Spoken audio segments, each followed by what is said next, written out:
dari khotbah bulan ini, My Dear Jesus, Yesus kekasihku, Yesus kesayanganku, dan secara khusus di bagian yang kedua ini, saya mau bagikan satu firman Tuhan, judulnya adalah Yesus tiap hari. Oke, kita baca dulu firman Tuhan, Kisah Para Rasul 1 ayat 20 sampai 26. Jadi harus ditambahkan kepada kami seorang dari mereka, perhatikan saudaraku, yang senantiasa datang berkumpul dengan kami selama Tuhan Yesus bersama-sama dengan kami, yaitu mulai dari baptisan Yohanes sampai hari Yesus terangkat ke surga meninggalkan kami untuk menjadi saksi dengan kami tentang kebangkitannya. Lalu mereka mengusulkan dua nama. Yang pertama Yusuf yang disebut Barsabas dan yang juga bernama Yustus. Dan yang kedua adalah Matias. Oke, nah saya mau ngomong sama saudara, ada sesuatu yang istimewa tentang dua orang ini. Yusuf dan Matias. Kenapa? Karena ditulis bahwa mereka senantiasa datang berkumpul dengan Yesus. Dengan murid-murid Yesus yang lain. Dari sejak baptisan Yohanes sampai Yesus terangkat ke surga. Padahal dua orang ini tidak termasuk dari 12 murid Yesus. Namun demikian itu tidak menghalangi mereka untuk terus mendekat sama Yesus. Untuk terus mengejar Yesus. Untuk terus datang dan berkumpul bersama dengan Yesus. Untuk selalu ada bersama dengan Yesus tiap hari.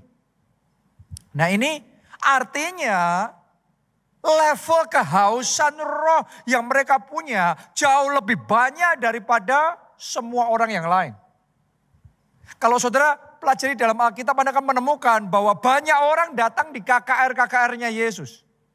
Tapi itu eventual. Hanya kalau pas event besar, KKR.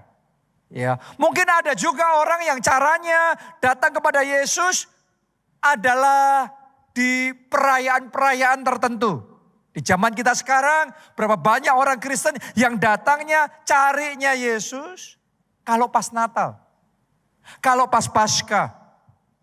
Tapi ya kita bersyukur paling tidak datang kepada Yesus. Sebagian lagi orang Kristen datangnya kepada Yesus, kepengennya ketemu sama Yesus tiap minggu di gereja. Di gereja tiap minggu mendengar firman, tiap minggu memuji, tiap minggu menyembah Yesus, tiap minggu. Tapi yang luar biasa, dua orang ini yaitu Yusuf dan Matias ini tiap hari. Ditulis di dalam pembacaan tadi, senantiasa. Mereka punya kerinduan yang sangat besar, yang jauh lebih besar. Sehingga yang buat orang lain, takarannya cukup tahunan, takarannya cukup bulanan atau mingguan. Tapi mereka mau tiap hari, tiap saat. Dan tidak heran, dua orang inilah yang dipilih untuk bergabung masuk di dalam jajaran murid Yesus. Saya mau ngomong sama saudara, jangan sampai engkau kehilangan kehausanmu di dalam mengikut Yesus. Awal kita mengikut Yesus, banyak orang alami yang namanya kasih mula-mula, selalu kepengennya Yesus, kepengennya ibadah, ketemu Yesus, terus mencari Yesus, berdoa dan berdoa. Tapi sementara waktu berjalan, kadang-kadang kehausannya luntur. Kadang-kadang kerinduannya mulai hilang. Akhirnya mulai berkurang. Yang tadinya setiap hari terus mencari Tuhan. Sekarang cukup cuma seminggu sekali. Terus kadang-kadang seminggu sekali pun ya iya ya tidak juga. Hari ini buka hati saudara lebar-lebar. Dan saya berdoa kehausan dan kelaparan roh yang baru itu ditimbulkan, dikobarkan kembali, dibangkitkan kembali di dalam kehidupan saudara. Tolong dengarkan baik-baik. Lebih baik jiwa baru tapi punya kehausan yang besar untuk mencari Yesus Daripada pendeta yang sudah tua tapi sudah kehilangan kehausannya untuk mengejar Tuhan. Saya mau ngomong sama sudah, tidak peduli seberapapun lama, seberapapun seniornya kita, sudah jadi orang Kristen, sudah terlibat di dalam pelayanan. Doa saya, kehausan roh itu tetap berkobar dan tetap menyala-nyala untuk mengejar Yesus, mencari Yesus, bahkan hidup bersama dengan Yesus tiap hari. Amin. Bahkan doa saya tiap saat, tiap detik terus kita hidup bersama dengan Yesus. Galatia 3 ayatnya yang ke-27. Karena kamu semua yang dibaptis dalam Kristus telah mengenakan Kristus. Saya suka sekali dengan kata ini. Mengenakan Kristus. Apa artinya mengenakan Kristus? Sederhana. Memikirkan yang Kristus pikirkan. Mengatakan yang Kristus katakan. Melakukan yang Kristus lakukan. Mengingini yang Kristus ingini. Inilah yang disebut dengan mengenakan Kristus. Sama seperti kayak mengenakan pakaian. Pakaian yang saya kenakan ini, ketika saya ketemu sama saudara, yang saudara lihat adalah pakaian saya. Demikian pula kalau kita mengenakan Kristus, kita memperkatakan perkataan Kristus, memikirkan pikiran Kristus, melakukan tindakan Kristus, mengingini keinginan Kristus, maka orang ketemu kita ngelihatnya bukan kita lagi, tetapi Kristus di dalam kita. Saya berdoa mulai hari ini kita selalu mengenakan Kristus tiap hari di dalam kehidupan kita. Sehingga orang lain ngelihat kita bukan lagi kita sendiri, tapi Kristus yang mereka lihat. Doa saya, teman-teman di kantor saudara, melihat Kristus melalui hidup saudara di kantor itu. Kenapa? Karena saudara mengenakan Kristus. Caramu berinteraksi dengan rekan kerjamu. Cara saudara berkata-kata, cara saudara bertindak. Itu Anda mengenakan Kristus. WWJD, what would Jesus do? Apa yang Yesus akan lakukan? Kalau Yesus di kantor saya, kalau Yesus di posisi saya, apa yang Yesus akan katakan, apa yang Yesus akan pikirkan. Itu yang namanya mengenakan Kristus. Doa saya, engkau mengenakan Kristus di kantor itu. Engkau mengenakan Kristus di rumah saudara. Engkau mengenakan Kristus di lingkungan pergaulan saudara. Engkau mengenakan Kristus di kampus di mana engkau studi. Di dalam pergaulan dengan teman-teman kita, dengan keluarga kita. Yang mereka lihat adalah Kristus. Boleh katakan amin? Masalahnya kadang-kadang kita lupa mengenakan Kristus. Sehingga yang muncul kedagingan kita. Yang muncul adalah tabiat lama kita. Ibaratnya kita lupa bawa payung. Padahal hujan. Akibatnya apa? Kehujanan. Sama halnya ketika kita seharusnya mengenakan Kristus. Orang lain dengarnya perkataan Kristus. Ngelihatnya tindakan Kristus. Tapi karena lupa mengenakan Kristus, akhirnya beda yang dilihat. Saya mengaku dosa saudaraku. Kadang-kadang saya juga lupa mengenakan Kristus. Saya masih ingat suatu kali di rumah saya tiba-tiba kaget karena ada orang yang motong taman saya. Itu tanaman saya dipotongin. Kenapa? Ternyata itu orang suruhan tetangga saya yang mau memperbaiki entah kabel teleponnya atau kabel internetnya atau gimana.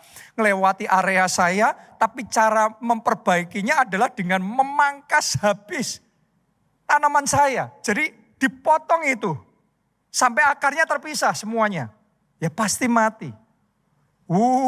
Hari itu saya lupa mengenakan Kristus. Saya meledak emosi saya marah-marah. Sehingga akhirnya orang lihatnya bukan Kristus lagi. Tapi kedagingan kita. Karena lupa mengenakan Kristus. Saya juga masih ingat suatu kali saya parkir di satu tempat. Yang saya tidak tahu ternyata setelah itu bangunan di sampingnya ada renovasi.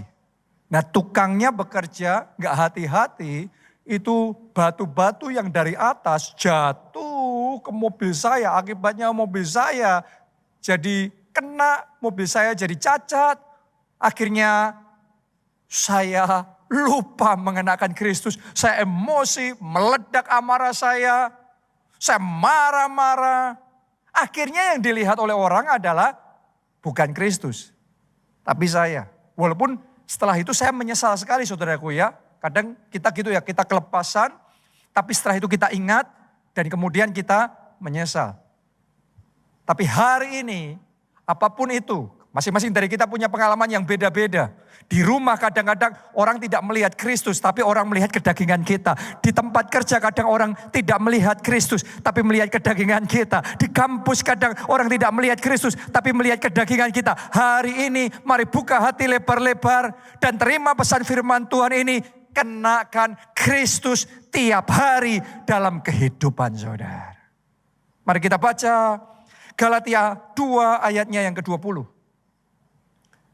Paulus berkata begini, namun aku hidup, tetapi bukan lagi aku sendiri yang hidup, melainkan Kristus yang hidup di dalam aku.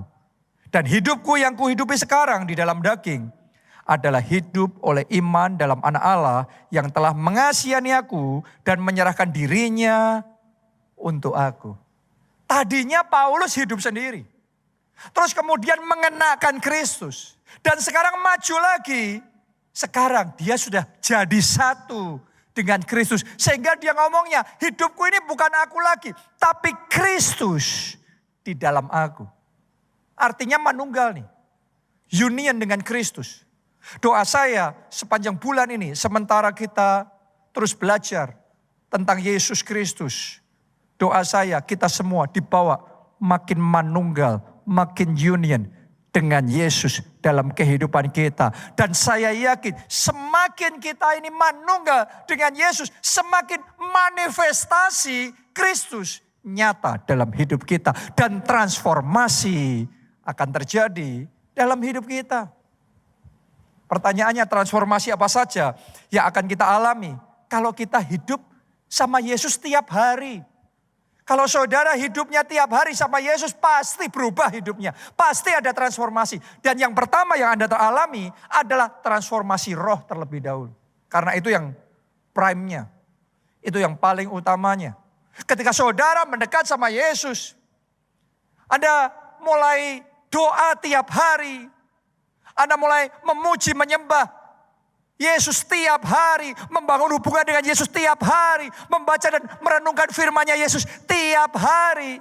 Yang pertama kau alami adalah transformasi roh. Kehidupan rohanimu akan berkembang dengan pesat. Gak stagnan lagi. Saya berdoa semua jemaat keluarga Allah. Dari minggu ke minggu, dari bulan ke bulan, tahun ke tahun, ada pertumbuhan rohani yang pesat. Ada buah-buah roh yang luar biasa yang dihasilkan di dalam kehidupan saudara. Sumbernya apa? Persekutuan pribadi dengan Yesus tiap hari. Ini yang dialami oleh Saulus. Makanya dia bisa berubah jadi Paulus.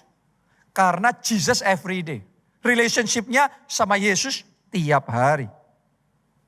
Saya bacakan Kisah Para Rasul 16 ayat 18. Coba Anda lihat ya. Ini Saulus sudah menjadi Paulus. Tadinya Saulus nggak kenal Yesus. Tapi sekarang Paulus hidup bersama Yesus tiap hari. Lihat saudaraku hasilnya. Hal itu dilakukannya beberapa hari lamanya. Tetapi ketika Paulus tidak tahan lagi akan gangguan itu. Ia berpaling dan berkata kepada roh itu. Demi nama Yesus Kristus, aku menyuruh engkau keluar dari perempuan ini. Seketika itu juga keluarlah roh itu. Coba saudara renungkan itu. Ya, jadi Anda akan bisa menemukan di sini bahwa karena Paulus hidup sama Yesus tiap hari, maka kehidupan rohaninya bertumbuh. Maka pengurapan Allah dalam hidupnya, kuasa Allah di dalam kehidupannya makin tebal. Itu sebabnya perkataannya sekarang ada isinya. Kata-katanya sama, tetapi sekarang penuh dengan kuasa. Ada otoritas ilahi. Dan sekali dia menghardik, dicatat di dalam firman Tuhan, bahwa perempuan yang kerasukan roh ular. Jadi dalam bahasa aslinya itu kayak roh ular python. Ya, piton. Itu sekali hardik langsung keluar. Artinya ada kuasa dan otoritas ilahi yang besar yang dimiliki oleh Paulus. Karena dia hidup bersama dengan Yesus tiap hari. Tahukah saudara, yang namanya doa tiap hari, yang namanya merenungkan firman Tuhan tiap hari, yang namanya bergaul dengan Yesus tiap hari, itu bukan sia-sia. Tetapi sementara Anda bergaul dengan Yesus tiap hari, kehidupan rohanimu akan bertumbuh pesat.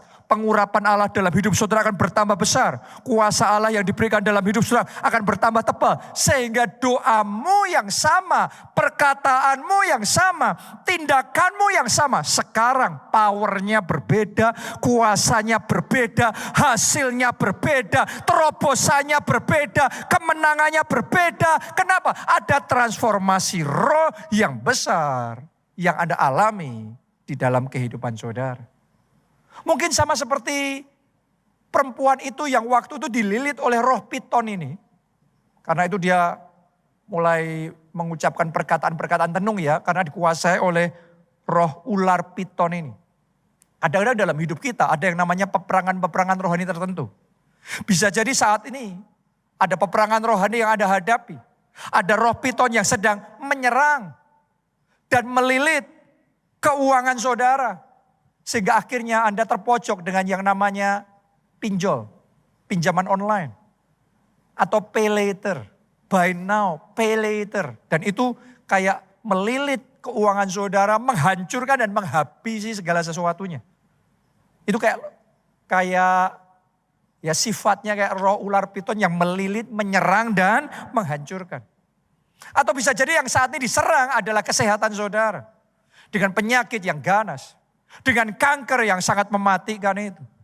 Atau bisa jadi saat ini yang mau dipaku dan dihabisi adalah pernikahan saudara. Sehingga suami saudara gak bisa lepas dari yang namanya perselingkuhan. Dari yang namanya perjinahan dan kecanduan itu. Atau bisa jadi saat ini yang ditarget adalah anak saudara. Dengan yang namanya narkoba, pergaulan bebas. Atau mungkin Anda sendiri yang saat ini jadi incaran, jadi sasarannya. Sehingga saudara ada banyak santet yang ditujukan sama saudara, mimpi buruk, stres, depresi, semuanya itu kayak ular python yang melilit, terus kemudian menyerang dan maunya menghancurkan hidup. Tapi hari ini saya mau katakan sama saudara, kalau Anda mendekat sama Yesus, hidup bersama Yesus tiap hari, maka kehidupan rohmu akan bertumbuh, manusia roh saudara akan bertambah besar, kuasa dan urapan Allah yang diberikan dalam hidup saudara akan berlipat kali ganda. Dan ketika engkau berdoa, menghardik roh ular piton itu di dalam nama Yesus, dengarkan baik-baik, apapun itu bentuk serangannya akan digagalkan, akan dihancurkan. Sehingga terobosan rohani yang besar terjadi di dalam kehidupan saudara. Jadi bergaulah bersama dengan Yesus tiap hari. Dan alamilah kuasanya nyata, transformasi rohani terjadi dalam hidup saudara. Hidup penuh dengan kuasa Allah. Penuh dengan mujizat, penuh dengan keajaiban dimulai sekarang dalam nama Tuhan Yesus. Itu yang pertama. Transformasi yang kedua yang akan kita alami kalau kita bergaul bersama Yesus tiap hari adalah transformasi kepribadian. Kenapa? Karena kita itu berubah sesuai dengan pergaulan kita. Orang ngomong begini, kasih tahu saya 5 orang yang paling dekat sama saudara. 5 orang yang paling banyak Anda dengarkan, paling banyak mengisi pikiran dan hati saudara. Maka seperti itulah kehidupan saudara. Seperti itulah masa depan saudara. Artinya hidup kita ini akan diubah sesuai dengan pergaulan kita. Demikian pula kalau kita bergaulnya dengan Yesus, maka nanti sifat-sifatnya kita akan berubah. Kepribadiannya kita akan berubah seperti kepribadian Yesus. Itu yang dialami oleh Saulus. Sejak dia ketemu Yesus. Sejak dia mendekat sama Yesus. Sejak dia bergaulnya sama Yesus. Berubah total. Paulus berubah total.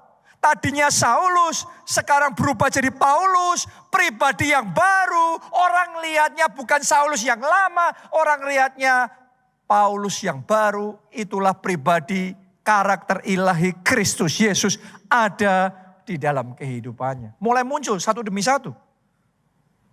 Sama halnya dengan kita. Kalau kita baca Alkitab dengan sungguh-sungguh.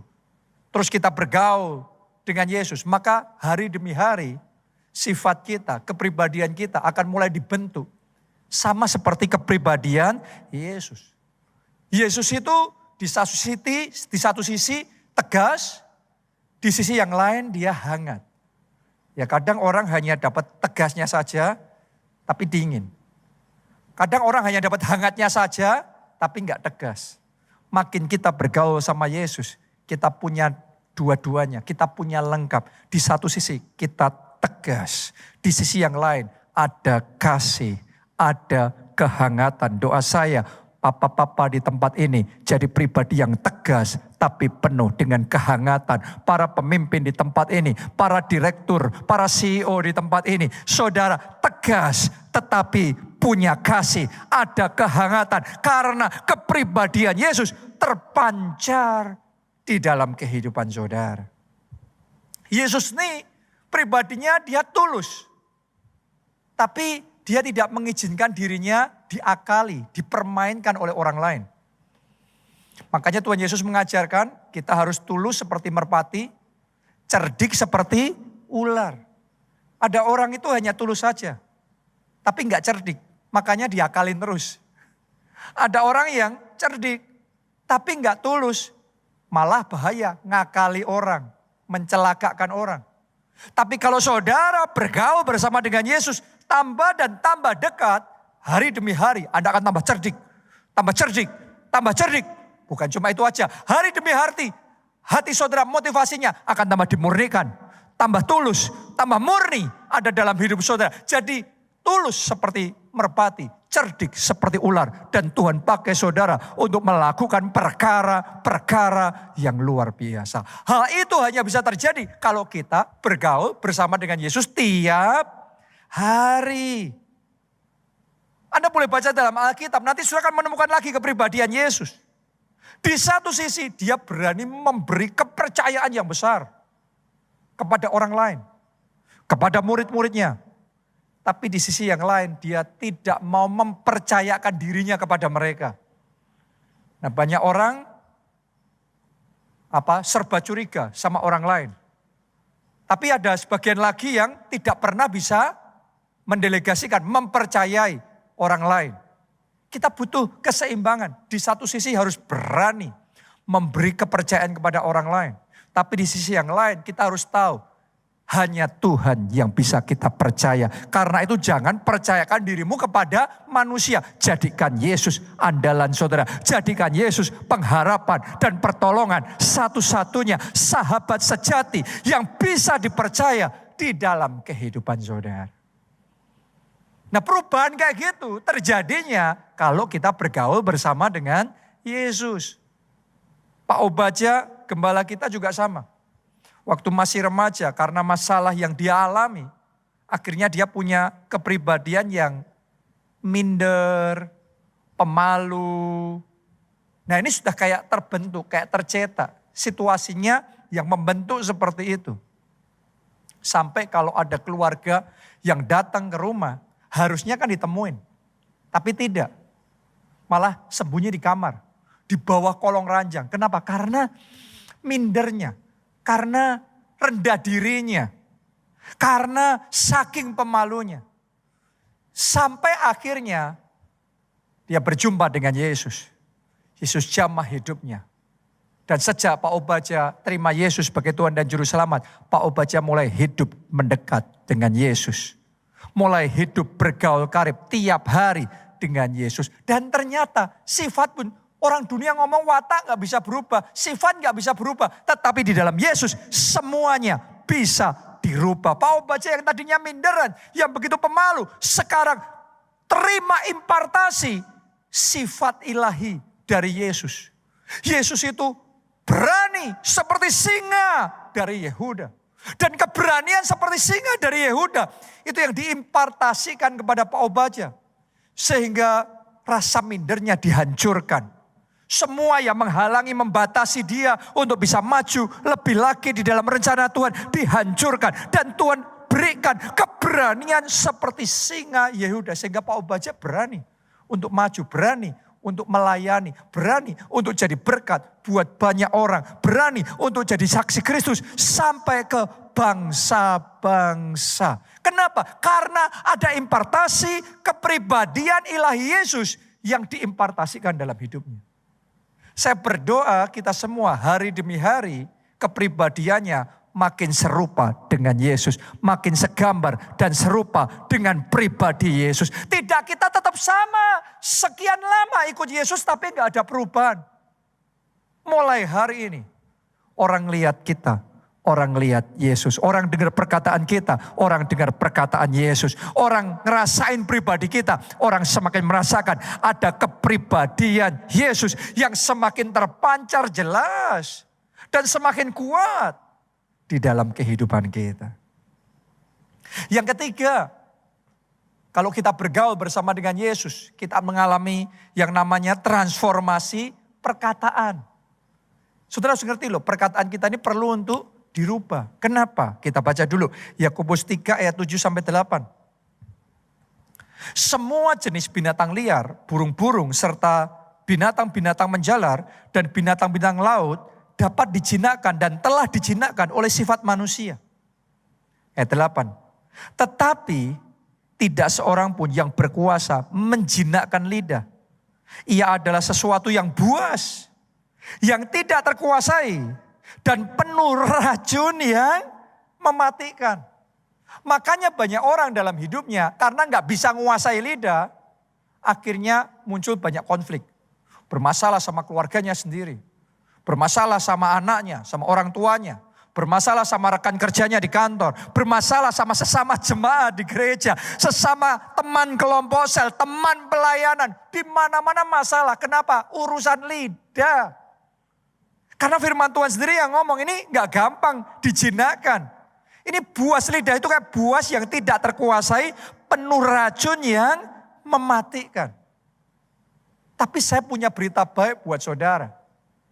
Kalau kita bergaul sama Yesus tiap hari, maka lidah kita, perkataan kita akan dijamah, akan diubahkan.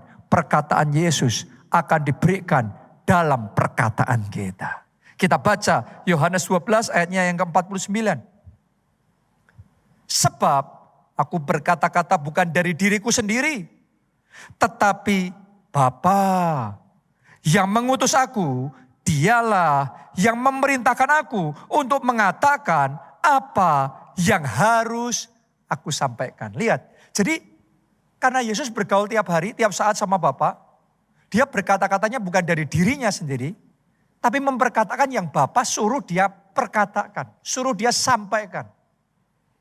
Saya mau bacakan ayat yang sama dalam Alkitab bahasa Inggris, terjemahan God's Word. Ditulis begini, I have not spoken on my own. Aku gak bicara dari diriku sendiri.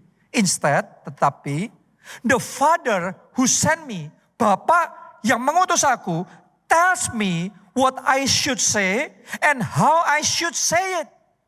Bapa yang mengutuskan aku, itu yang mengatakan apa yang harus aku katakan dan bagaimana cara mengatakannya. Lihat saudaraku. Jadi sekarang perkataan Yesus bukan dari dirinya sendiri. Apa yang dia katakan datangnya dari Bapa. Dan cara mengatakan apa yang dia katakan, Bapa juga yang ngajarin. Jadi ternyata dalam hidup kita butuh dua hal. Yang pertama kontennya. Kita butuh konten, kita butuh tahu apa yang Yesus mau kita perkatakan melalui lidah kita ini. Dan yang kedua, kita harus tahu juga bagaimana memperkatakan perkataan yang Yesus suruh kita katakan. Jadi the what and the how. Jadi apa dan bagaimana memperkatakan, itu akan Dia berikan dalam hidup kita. Sementara kita bergaul tiap hari bersama dengan Yesus, lidah kita akan diambil alih, di bawah kendali Yesus. Sehingga perkataan kita bukan dari kita sendiri, tetapi Yesus yang menaruhnya, yang memperkatakannya melalui kehidupan kita. Jadi mulai hari ini buat saudara yang biasanya sering uring-uringan dan marah di rumah, di kantor, di lingkungan di mana Anda berada, mulai hari ini saya ajak saudara ambil tekad bulat, menyerahkan lidah saudara di bawah kendali Tuhan Yesus. Sehingga mulai hari perkataan saudara nggak sama lagi. Terjadi transformasi dalam perkataanmu. Ada perubahan mulai hari ini yang kau perkatakan adalah firman Allah. Perkataan yang positif, perkataan yang tegas, tetapi perkataan yang penuh dengan kasih. Perkataan damai sejahtera, perkataan yang membangun, menghibur, perkataan yang menguatkan. Buat saudara yang selama ini terbiasa untuk berkata-kata kotor, kebun binatang, perkataan mesum, dan seterusnya.